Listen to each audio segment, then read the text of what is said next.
You wouldn't happen to know the way to Fort Lauderdale, would you? Try to make your directions clear because we get lost easy. What? Hey, thanks for nothing. Flight of the Navigator wasn't all the same as other Disney sci-fi movies. It was like a dream come true, with a ship that felt alive and a story that wouldn't go away. Before the cameras even came out, though, it was chaos behind the chrome hull and the funny computer. The story came to me in a very strange dream. Hollywood wouldn't be able to master tricks like those in this movie for years, and the boy at the center of the story had a worse end than the movie ever dared to show. 20 strange things about Flight of the Navigator. The chrome relic is still out there, but it's hidden under all the changes and scraps. It was not just Disney sci-fi. It was a ghost ship that never went away. Number 1. The idea for Flight of the Navigator came from the strangest place. Mark H. Baker, a hopeful author, was sound asleep when the story began. Baker later said that he had a dream about a boy who went into a rocket and didn't come back for years, even though everything around him had changed. The thought wouldn't go away when he woke up. He wrote down bits and pieces before they disappeared, putting them together to make his first draft. This is a play called Vanished, but Vanished wasn't a trip for the whole family. It felt scary and heavy, and it was a lot more like a close encounter with the third kind than anything Disney would usually do. In this early picture, the boys' trip looked more like a bad dream than a dream come true. The alien ship was strange, maybe even scary, and going home made me feel sad instead of amazed. Still,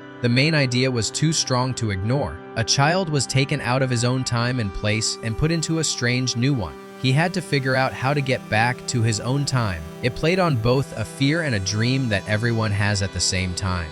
That emotional hook made the idea stick around. When Disney got involved, the edges were smoothed out, the shadows were lifted, and the image was changed into something brighter. What began as a strange vision at midnight turned into one of the studio's most daring sci-fi projects. It all started with a dream that wouldn't go away. Number 2. Before deciding on Randall Kleiser, Disney tried to get Brian De Palma, a very different director. It was the same person who made Scarface and Carrie. If De Palma had been in charge of making Flight of the Navigator, it would not have been the silly family movie it is now. Think of the same story as a paranoid thriller, full of stress, psychological fear, and threats from the government. It could have been very much about fear and suspicion instead of excitement. A child who got lost in time and was being controlled by things he didn't understand. Quickly, Disney understood that De Palma's intense style would not work with a kids' movie. They turned away from that road, and which kept kids from seeing a version of the movie that could have scarred them for life. Number 3. Flight of the Navigator wasn't always known as that movie. Early drafts had names like Grounded, Vanished, and Space Boy. They didn't work very well. Some of them sounded too sad and others were too childish. That's what Disney wanted, something exciting but not scary. They got to Flight of the Navigator in the end. It was the right amount of both. Brave, strange, and exciting without being too scary for kids. The title made people think of a trip, not just someone going missing. That shows that sometimes coming up with the right name can be just as exciting as making the movie. Disney looked at another young actor, Joaquin Phoenix, for a short time before they cast Joey Kramer as David Freeman. He wasn't the deep Oscar winner we know him to be back then. He was just a boy from a traveling family. He still went by the name Leaf and worked with his brothers on TV spots and commercials. He was said to be on the list of casting directors because he had a mix of innocence and raw gravity. That kind of quality could sell David's strange story of how he lost 8 years of his life in an instant. They saw a spark in him that could make them feel both amazed and scared. But Phoenix was never more than a thought at first. In the end, Disney picked Joey Kramer because he seemed more like a normal kid, which fit better with the family-friendly tone of the movie. It was like moving doors. If Phoenix had been cast, the movie might have gone in a darker, more emotional direction.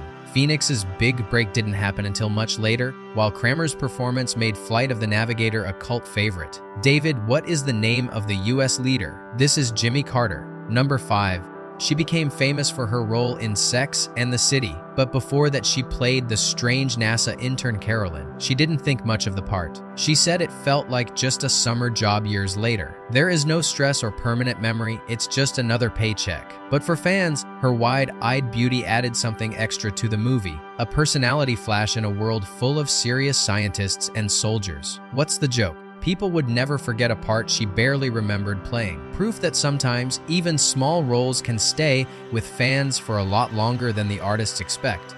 It makes sense that wide alien scenery would be filmed abroad and everyday streets at home, but Flight of the Navigator did the opposite. The Florida neighborhoods, forests, and skies were all shot in the US. But when it was time to film the sleek spaceship interiors, the crew packed up and moved to Norway. Why? Getting financing. Europe wanted a piece of the project, and making the high-tech ship there made it possible. Director Randall Kleiser said it felt like a huge step backwards. Still, that strange choice made the movie look different. The Navigator felt both familiar and strange because it was designed with a mix of small-town American and European styles. Seventh. The ship in the middle of the Navigator's flight path didn't start moving right away. It had a lot of redesigns, and each one was worse than the last.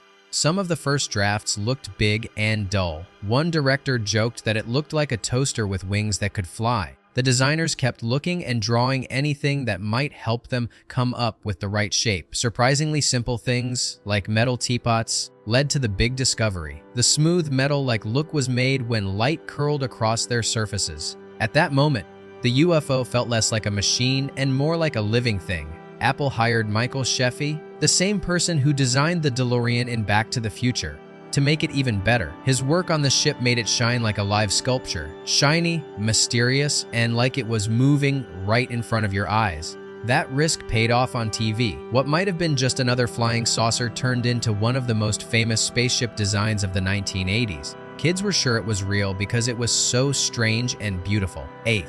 Flight of the Navigator quietly changed the rules of visual effects a long time before Terminator 2 shocked everyone with liquid metal. One of the first things Hollywood tried with fully drawn CGI reflections was the morphing spaceship that went from a dull matte shell to a shiny, reflecting dart. In those days, computer effects were still very new. Studios mostly used them for wireframes or simple grids, and not for polished things that had to move, bend, and shine in the sun in a way that looked real. The people who worked on Navigator took a risk by giving computers that took up whole rooms hours of raw data. Every second of the ship's change had to be carefully calculated. In the digital age, people would later take this for granted. The risk paid off. People had never seen anything like the ship's shimmering mercury-like effect. Years later, James Cameron stated that he had studied that exact method while making Terminator 2's liquid metal T-1000.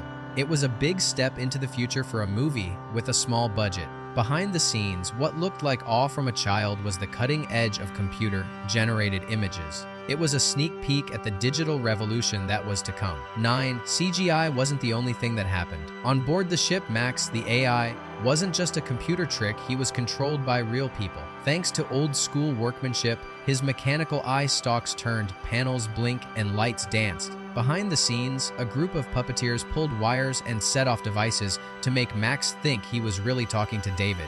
When cutting-edge CGI was mixed with puppetry done by hand, the figure had weight and presence. Max wasn't a special effect for the kids who watched. He was a live co-pilot who could do anything. Number 10.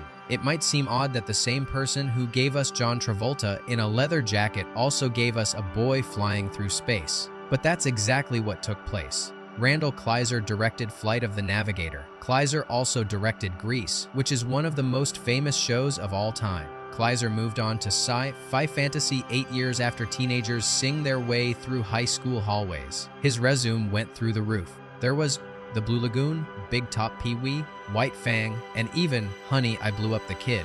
A small nod to Kleiser's past was left in Navigator, though. The movie starts in 1978, the year that Grease took over the world. Fans with sharp eyes will see it as a subtle wink from a director who never stopped moving between worlds. Number 11. Max's funny speech might sound like someone you know. It should, too. It was Paul Reubens, who everyone knows as Pee Wee Herman.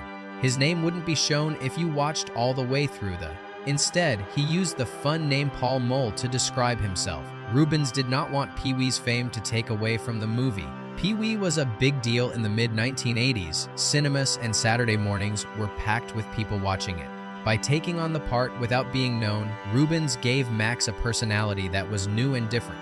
Fans didn't know at the time that the man in the gray suit and bow tie who had yelled "Tequila" was also the voice making them laugh inside the spaceship. That's it.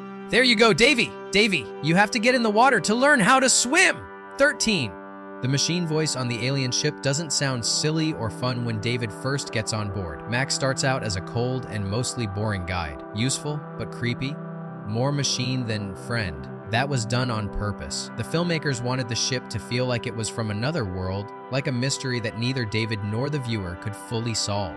But when Max scans David's brain, everything changes. All of a sudden, the ship not only knows about Earth, it feels it. Max starts to use David's slang, sense of humor, and even pop culture references from then on. He goes from being robotically detached to making jokes, laughing like Pee Wee Herman, and acting like a naughty friend instead of an alien boss. That change wasn't just funny, it showed how the character had grown.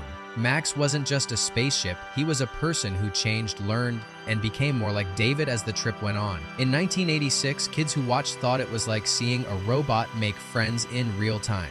That's why people loved the second part of the movie so much. Max didn't just fly David home, he changed, becoming like the boy's soul. That even an alien machine could learn how to behave like a person. 13. In the 1980s, most Disney tales had big orchestral scores, but Flight of the Navigator sounded like it was from another world. That's because Back to the Future and Romancing the Stones composer Alan Silvestri didn't hire any strings or brass. He used a synclavier instead, which was one of the first digital synths ever made. It wasn't a piano that you could buy in a music store. The supercomputer was huge, cost $1 million, filled whole rooms, and could make sounds that no one had ever played before. Silvestri programmed each note and added textures that pulsed, shimmered, and bent like messages from other worlds. The result was creepy and future, just right for Max's strange personality and the ship's reflection. It didn't just sound different to kids in 1986, it felt different too, like a word from the future, a long time before Hollywood used electronic scores all the time. Sylvester showed that robots could make music that was just as powerful and moving as an orchestra. Navigator became one of the most unique movies of its time because of his attempt. Even the music in the movie made you feel like you were somewhere else. 14. Max used to make jokes and wee sounds, but that wasn't always the plan. A lot of the early versions of him made him sound like a terrible nightmare. Akhal 9000 from 2001, a journey through space still cold and not caring. Max in this form wasn't David's co-pilot. He held him hostage. Early notes said that he ignored orders, steered the ship against the boy's will, and looked at him like a lab object. Instead of having a funny friend, David would have been stuck with an all-seeing machine that treated him more like cargo than a friend. Disney finally understood they had a problem. If you kept that version, Flight of the Navigator would have been more like a scary movie. So, they changed things up and made Max a funnier character full of slang, jokes, and that recognizable Pee-wee laugh. That's not all it was. It was a move to stay alive. Because kids wouldn't have liked Max if he had stayed the scary inspired bad guy. They would have been scared of him. 13.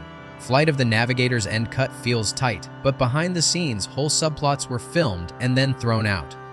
Carolyn was a part of one of the stranger ones, the NASA worker who was played by Sarah Jessica Parker. When David finally goes back to 1978, he meets Carolyn when she was younger in a scene that was cut, his own age. There was a strange plot twist that made me think of time travel problems, but Disney cut it because they thought it would throw off the story. Some changes were never even shown on camera. Early drafts say that scientists reverse-engineered the spaceship from David's memories. They also say that the alien that turned out to be a slimy slug was first described in much more frightening detail. There were some weird parts taken out by these cuts, leaving the version of Navigator that became a cult favorite. What does he have on? Please. 16. When Disney movies come out, they usually have a smooth launch, but Flight of the Navigator was a mess from the start. The movie was made by Viking Film, a small company that went out of business before filming was finished. Disney stepped in to finish the project, but the company was still hurting from the failure of Return to Oz at the box office, which made them less confident in dark fantasy and sci-fi projects in general. The people in charge didn't want to risk the Disney name on another movie that might not do well, so they found a middle ground. Disney handled marketing in the US, while the maker's sales team went after markets in other countries. In Australia, the movie came out through Roadshow, which is part of Warner Brothers. The images didn't even have any Disney logos on them. People outside of the United States didn't think of Navigator as a Disney movie at all. Instead, they saw it as an abandoned sci-fi mystery that had gotten lost. In a strange turn of events, PSO went bankrupt the same year that Navigator came out in theaters. The movie made it, but its release was jumbled and hard to follow.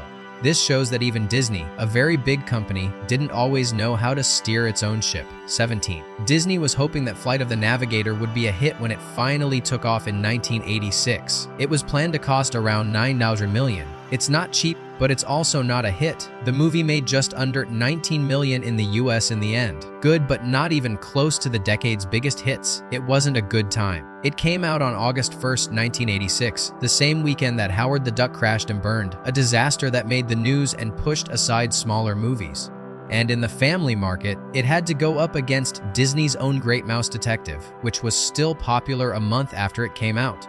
When kids heard that a boy could fly his own spaceship, they were thrilled. But bosses were not as impressed by the numbers. The movie didn't become a hit right away. Years later, it became a cult favorite thanks to VHS rentals, endless TV reruns, and word of mouth from fans who never let it fade away. 18. Joey Kramer was every kid's dream on TV and in movies. A boy who was taken away by a talking rocket and given control of an alien ship will always be known as the face of Flight of the Navigator. There was a lot less magic in life after the cameras stopped rolling. Kramer had a hard time in Hollywood in the late 1980s and early 1990s, and he was no longer in demand when he was still a youth. After that, things got worse as they became addicted and got in trouble with the law. From drug charges to a shocking bank robbery in British Columbia in 2016, the wide-eyed boy who used to be a child star was replaced with mugshots, which show how badly things can turn when you're a child star. But that wasn't the end of his story. Kramer started slowly putting his life back together again after he got out of jail. He felt good about helping young people who were at risk by telling them about his own mistakes so others wouldn't make the same ones. At fan gatherings, he lived up to his cult reputation and finally met people who had grown up loving David Freeman. Those fans didn't see him as a lesson. It took a lot of work for him to find his way back after getting lost in time as a boy. Do you know? You look cute. Has a girl ever told you that? Only my mom. But I don't think she's important. 19. Joey Kramer felt pain before he turned 18 years old. Some of it took place on the set. He and Carrie Rogers, the young actress who played his high school crush in 1978, chose to kill time by skateboarding. It was all fun until one of the skateboards slipped, shot into the air, and hit Joey right in the mouth. He had a swollen face for a few days after his lips broke open. It kept going with the cameras. In some shots, you can even see the fat lip if you look really hard. A lot of people didn't notice at first, but once you know, you can't miss it. David Freeman wasn't most in danger from hostile aliens or time travel problems. A skateboard gone wrong really changed the movie for good. 21. For years, Hollywood has been crazy about bringing Flight of the Navigator back to life. It made sense on paper. A cult hit with a strong following, a nostalgic hook, and a lot of room for growth with new effects. But every time they've tried to bring it back, they've failed, just like Max losing his flight plan. In 2009, Disney hired Brad Copeland from Arrested Development to write a story that would be a new take on the show for a new generation. In 2012, before Jurassic World made him a big star, Colin Trevorrow was briefly attached, which gave people hope that Navigator might take off again.